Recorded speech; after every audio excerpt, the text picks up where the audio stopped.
So just 100 meters away. Yes.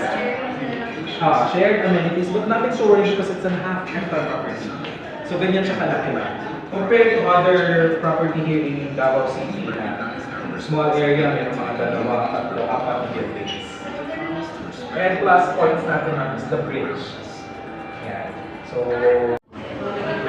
holidays and special occasions coming around the Davao. Meron kasi advantage kasi ng Brando. So that's one of the advantage also because it will be a wise siya na magagawa lang ito. So, meron tayong Brando sa Brando.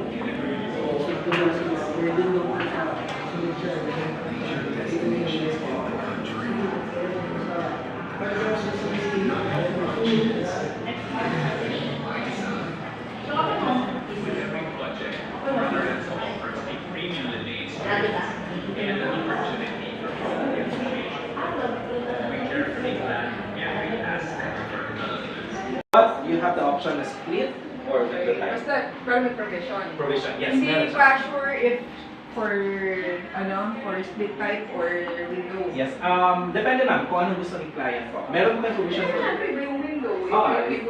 For example ma'am, kung maka-decide talaga si unit owner na window, so we have the provision for the window.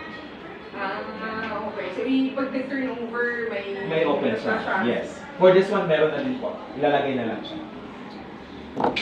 Kasi hindi siya automatically na ano ma'am ano talaga siya na window type or split type. Depende kasi yan ma'am. Kasi